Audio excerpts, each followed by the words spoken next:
নমস্কাৰ, অতি মৰমৰ তৃতীয় শ্ৰেণীৰ ছাত্ৰ ছাত্ৰীসকল, তোমালোকৰ দেৱভূমি সংস্কৃতৰ চতুৰ্থ পাঠ শিষ্টাচাৰ বিষয়ে আজি আলোচনা কৰিম। এই পাঠটিত দৈনন্দিন জীৱনত ব্যৱহাৰ হোৱা কিছুমান শিষ্টাচাৰমূলক কথা বতৰা শিকোৱাইছে। ইয়াত সৌৰভ আৰু আকাশৰ মাজৰ কথোপকথনৰ জৰিয়তে সম্ভাষণ জনোৱা, বিদায় লোৱা আদি নিয়মবোৰ বৰ্ণনা কৰা হৈছে।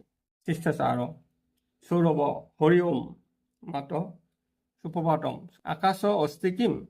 সৌৰভে ক'লে, হৰি ওম মা সুপ্ৰভাত, আকাশ আছেনে? আকাশ: অহো সৌৰভ আগচ্ছতু স্বাগতম স্বাগতম। তেতিয়া আকাশে ক'লে, অহো সৌৰভ আহা স্বাগতম স্বাগতম। সৌৰভ ধন্যবাদ। তেতিয়া সৌৰভে ধন্যবাদ দিলে, ধন্যবাদ। আকাশ: স্বাগতম পানাৰ্থম কিম দদামি। পান কৰিবলৈ কি দিম? চায়ম কাফি দুগ্ধম বা, মানে চাহ কফি গাখীৰ নে? আকাশে ক'লে, স্বাগতম পিবলৈ কি দিম?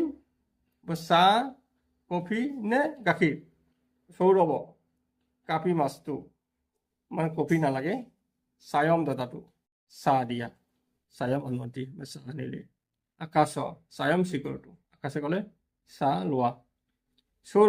সৌৰভে ক'লে যে নগৰস্য ক্ৰীড়াংগনে পুস্তক প্ৰদৰ্শনী অস্তি। মানে নগৰৰ ক্ৰীড়াংগনে, মানে নগৰৰ খেলপথাৰত পুস্তক প্ৰদৰ্শনী আছে। অহম গচ্ছামি মই যাওঁ। ভৱান আগচ্ছতি কিম, তুমি যাবানে? আকাশ: অদ্য মম গৃহে পূজা অস্তি। আকাশে ক'লে, আজি মোৰ ঘৰত পূজা আছে। অতঃ অহম ন গচ্ছামি, সেইকাৰণে মই যাব নোৱাৰোঁ, ক্ষমা কৰিবা। সৌৰভ: চিন্তা মাছটো, চিন্তা নাই। তহি স্ব গমিষ্যাম, তেনেহ'লে কাইলৈ যাম। কি কোৱা? কিম কি কোৱা? আকাশ: স্ব অহম গমিষ্যামি, কাইলৈ মই যাম। সৌৰভ: অস্তু হ'ব। তহি অহম গৃহম গমিষ্যামি, তেনেহ'লে মই ঘৰলৈ যাওঁ। পুনৰ মিলাম, পুনৰ লগ পাম। আকাশ: পুনৰ মিলাম, পুনৰ লগ পাম। নমস্তে। সৌৰভ নমস্কাৰ। সৌৰভে শেষত নমস্কাৰ দিলে। এতিয়া প্ৰশ্নটোলৈ যাওঁ। 1 নম্বৰ সন্ধি বিচ্ছেদ পুনৰ মিলাম, মানে পুনঃ যোগ মিলাম। 2 নম্বৰ এতানি পদানি পঠত স্মৰত চ, তাৰমানে এই শব্দবোৰ পঢ়া আৰু মনত ৰখা। নমো নমঃ মানে বাৰে বাৰে নমস্কাৰ। স্বাগতম মানে আদৰণি।